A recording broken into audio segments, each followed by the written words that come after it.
Welcome to the deep dive. Today, we're doing things a little differently. Oh, Yeah, we're going to kind of dissect a career path, okay. a real one, to see what secrets it holds. Interesting. It's like a LinkedIn profile turned treasure map. Okay. Our subject is Christie Nader, current CIO of Jet Aviation. I know jet aviation. Yeah, they're a major player in the private aviation world. Yeah, really fascinating company. You might be thinking, I am thinking, actually. what can I learn from one person's career? Yeah, what can you learn? But trust me. Okay. There are universal truths hidden in these details, Yeah. things that can help all of us navigate our own professional journeys. Okay, I like this. I like this idea. Yeah. It's like reverse engineering success. Yeah. We see the end result, but the real gold is understanding how she got there. Right. What choices did she make? What skills did she hone along the way? Right. These are the things that often get lost in a simple resume listing. Exactly. So let's rewind to the beginning. Okay. Her first stop, the University of Maryland. Oh, wow. Not as a student, Right. but as a network engineer and data archivist. So already in the tech world. Yeah. Interesting. And what's fascinating here Yeah. is that even though she ended up in leadership, Uh-huh. she started with a solid technical foundation. Really important. Yeah. Think of it as building a house. Yeah. You need those strong footings. Foundation. Yeah. In her case, it was hands-on experience with networks and data. Right. Stuff that's relevant even decades later in a totally different industry. Yeah. That's true. I mean, a lot of the core concepts are the same, even though the Totally. technology changes. It's like that saying, What's that? you never forget how to ride a bike. Right. Those core skills stick with you. Yeah, I agree with that. But then she made a pretty daring leap Oh. from academia. She jumped into the world of finance at Edelman Financial Services. Finance. Wow. Okay. Big change. Yeah. So this is where we see that first clue to her success, adaptability. Adaptability. Yeah, she didn't just stay in her comfort zone. She saw an opportunity to apply those technical chops in a high-stakes environment. Mm-hmm. Financial services are notorious for their regulations and security concerns. Oh, yeah, for sure. She was diving into the deep end, which probably forced her to level up quickly. Okay, so she's got the tech skills. Yeah. She's proven she can adapt. But how did she actually make that jump? Yeah, how'd she do it? Did she just apply online, or was there something more strategic happening? I'd love to know that. Right? Yeah. That's the million-dollar question. Unfortunately, a LinkedIn profile doesn't give us all the behind-the-scenes details. Right, we just get the highlights. Yeah. But we can make some educated guesses. Okay. Financial services and academia both deal with massive amounts of data, True.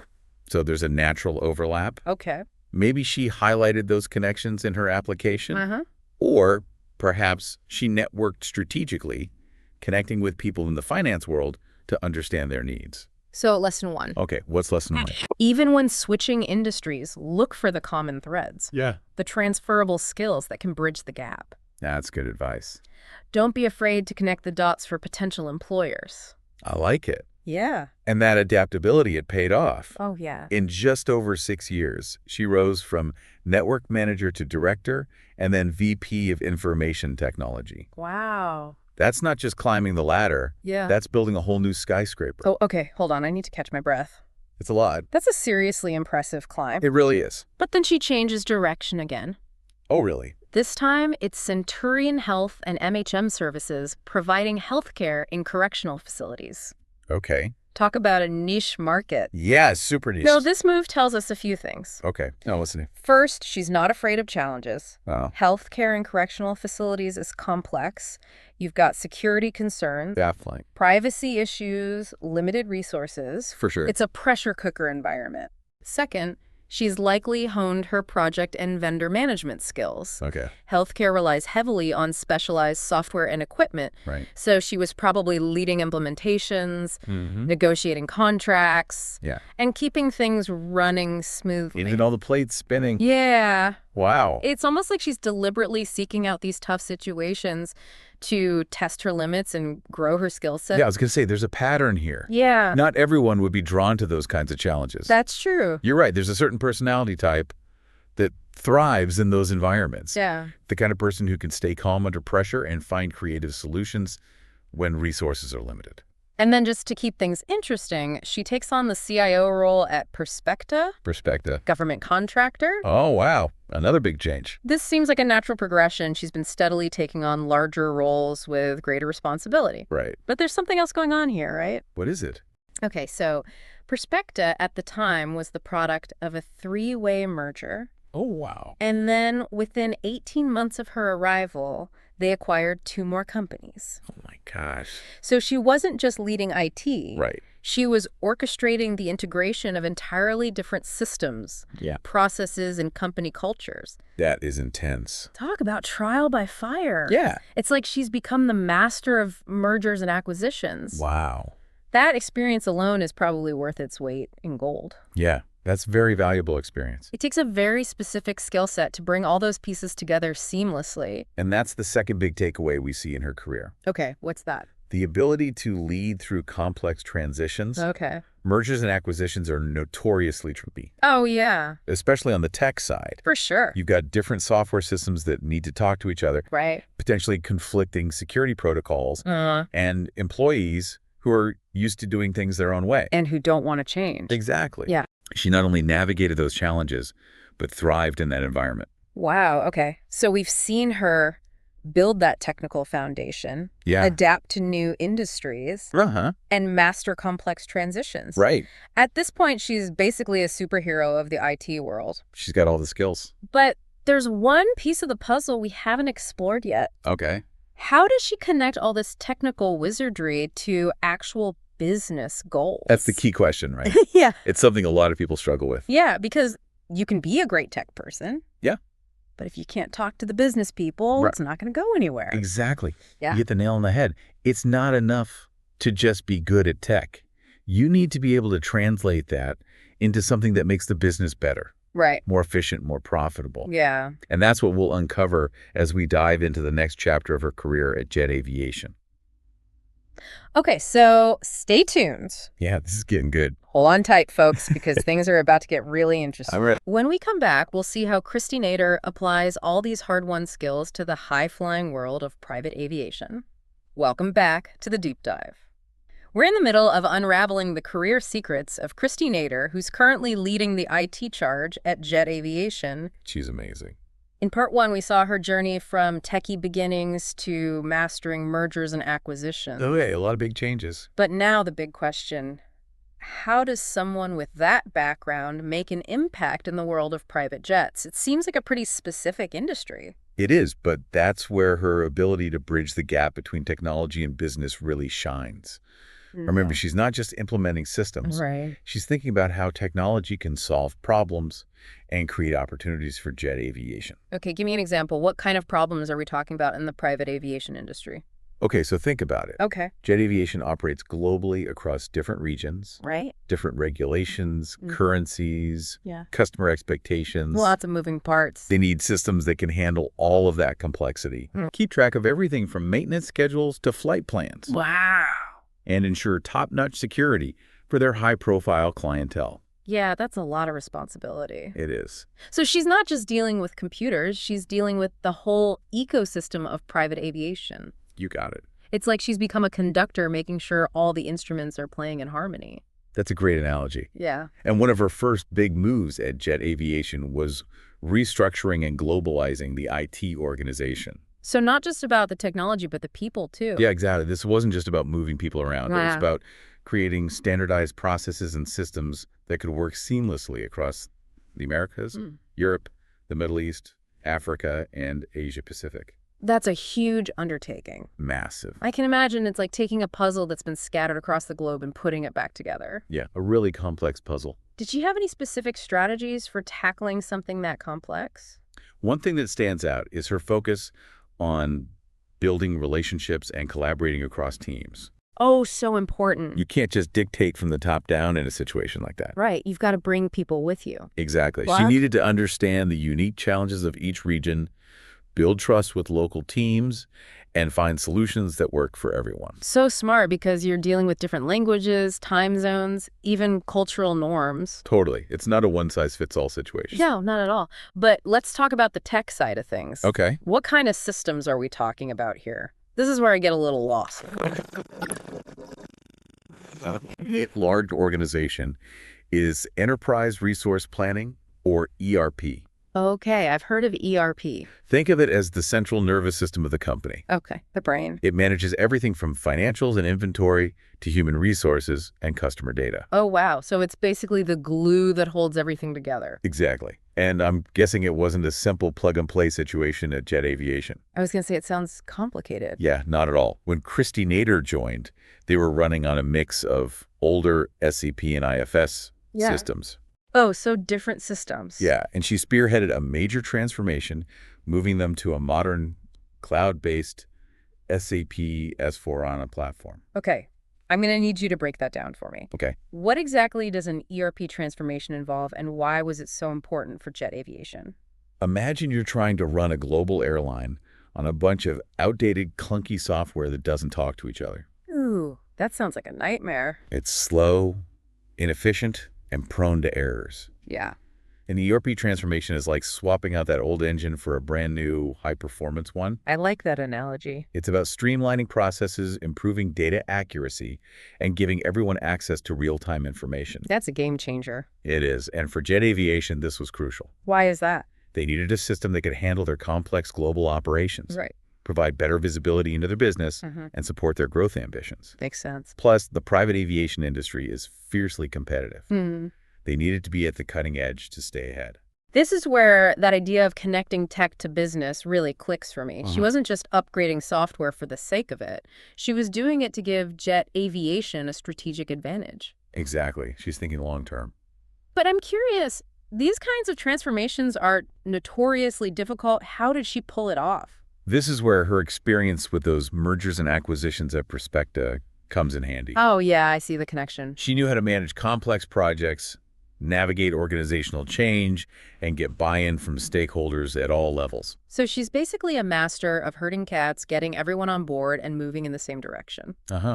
You could say that it requires a lot of communication, collaboration, and careful planning. For sure, but she didn't stop there. She also prioritized security, recognizing the importance of protecting sensitive data and ensuring the safety of their operations. Super important in this day and age. And this is an area where her experience in financial services with all its regulations and security protocols probably gave her a head start. Absolutely. She recruited a new Chief Information Security Officer, or CISO, Okay.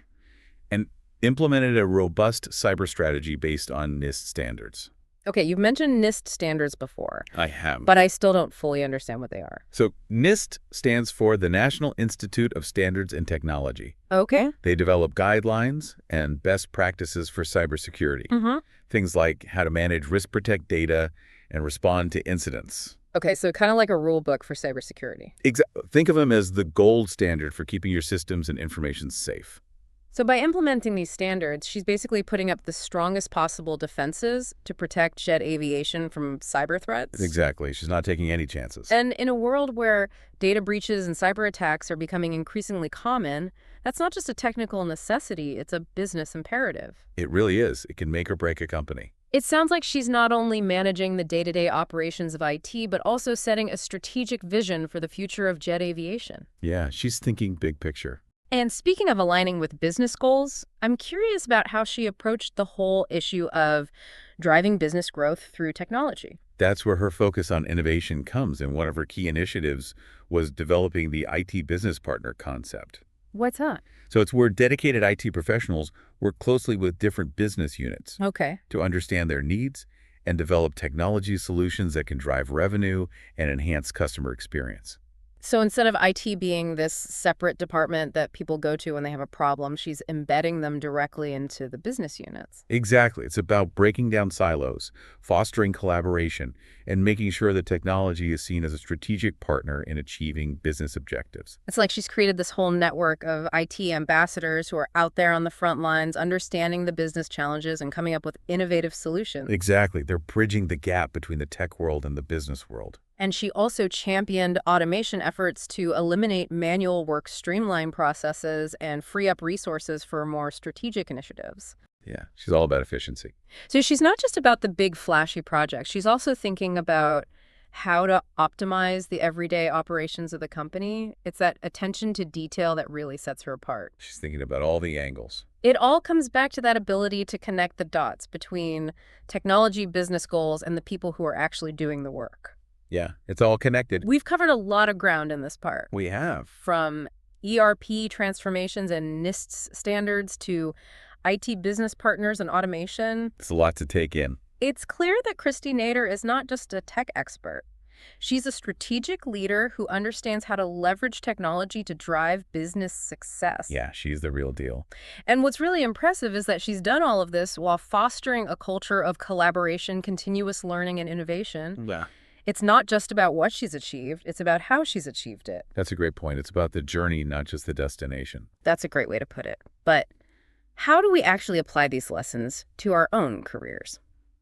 Stay tuned for part 3, where we'll explore some practical takeaways that can help you level up your own professional journey. Welcome back to the Deep Dive. We spent the last 2 parts digging into the fascinating career of Christie Nader, from her early days in academia to her current role as a high-flying CIO in the private aviation industry. It's been quite a journey. It has, but let's be honest, we're not just here to admire someone else's success. Sure. We want to know what we can learn from her, right? Of course, it's the whole point. How can we apply those nuggets of wisdom to our own careers, even if we're not in IT or running a global company? That's the million-dollar question. So where do we even begin? Well, Her career is so impressive, it's almost intimidating. let's break it down. Okay. Remember that first key takeaway we talked about? Bridging the gap between technology and business. Exactly. That's something everyone can benefit from, regardless of their field. Okay, but how do you actually do that? Especially if you're not a tech expert. It starts with curiosity. Curiosity. Yeah. Don't stay siloed in your own department or area of expertise. Yeah. Take an interest in what other teams are doing, how the whole business operates. So, look beyond your own little bubble. Exactly. Read industry articles, attend webinars, even just chat with colleagues in different departments. So just be more aware of the bigger picture. Yeah, the more you understand the bigger picture, the better equipped you'll be to see how your work contributes to it. That makes sense. It's about connecting the dots, seeing how all the pieces fit together. Right. But what if you're not in a position to make big decisions or implement new technologies? You can still be an advocate for change, even from a junior position. Oh, interesting. Yeah. Share your ideas, ask questions, and look for ways to improve processes, even on a small scale. So don't be afraid to speak up. Exactly. Remember, Christie Nader started as a network engineer, not a CIO. Right. She built her expertise and influence over time. It's a good reminder that we all have the power to make a difference no matter where we are in our careers. I agree with that. But let's be realistic. Not everyone is comfortable with change or taking risks. Some people are perfectly happy in their current roles. And that's perfectly fine. But even if you're not actively seeking a promotion or a career change, continuous learning is essential for staying relevant and engaged in any field. Absolutely. The world is changing so rapidly, the skills you have today might not be enough tomorrow. So how do we embrace continuous learning without feeling overwhelmed? It's easy to get caught up in the day-to-day grind and let those good intentions slip away. It's a matter of finding what works for you and building it into your routine. Okay. It doesn't have to be a huge time commitment. Right. Maybe you dedicate 30 minutes every morning to reading industry news or listening to a podcast like this one. Good idea. Or perhaps you sign up for an online course related to your field or a skill you want to develop. I love that it's about making learning a habit, not a chore.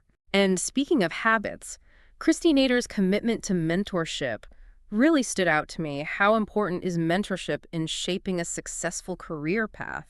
It's invaluable. Having someone who can guide you, offer advice, and share their experiences can make all the difference. I can see that. A mentor can help you identify your strengths, navigate challenges, and open doors that you might not even know existed. It's like having a personal GPS for your career. Yeah, helping you stay on track and avoid those dead ends. But how do you find a good mentor? It's not like they're just handing them out at the office supply store. No, it takes effort, for sure. Okay. Start by looking within your own network. Okay. Are there colleagues or former bosses who you admire and respect? Yeah, I can think of a few. Don't be afraid to reach out and ask for advice or a coffee chat. So just be bold. Yeah. You can also join professional organizations, attend industry events, and connect with people online. So it's about being proactive, putting yourself out there and building those relationships. But let's talk about leadership. Christie Nader clearly excels at building and leading teams. But what can those of us who aren't in formal leadership roles learn from her approach? Leadership isn't just about having a title. It's about how you show up every day, how you interact with your colleagues, and how you contribute to a positive and productive work environment. So it's about those everyday actions. Yeah, those small things that can make a big difference in the team dynamic. Like what? Things like being a good listener, Mm-hmm. offering support, celebrating successes, and taking ownership of your work. Okay, I like that. These are all qualities that make you a valuable team member regardless of your position. And it all circles back to that idea of continuous improvement, not just in your own skills, but in the way you contribute to the team and the organization as a whole. Absolutely. And I think that's one of the most inspiring things about Christie Nader's career. It's not just about what she's achieved. It's about how she's achieved it. She's constantly challenging herself, learning, growing, and empowering those around her. It's a reminder that success isn't just about reaching a destination. It's about the journey itself. So as we wrap up this deep dive, I'm left with a sense of optimism. It can be easy to feel stuck or overwhelmed by the ever-changing demands of the professional world. But Christie Nader's story reminds us that we all have the power to shape our own careers, to continuously learn and grow, and to make a meaningful impact, no matter where we are on our journey. It's about embracing those challenges, seeking out those opportunities, and never losing sight of those core values that drive us forward. Who knows, maybe someday we'll be doing a deep dive on your fascinating career path. That's a thought, but for now, we hope this deep dive has given you some inspiration, some practical tips, and maybe even a little bit of courage to chart your own course. Thanks for joining us on the deep dive. Until next time, keep exploring, keep learning, and keep diving deep.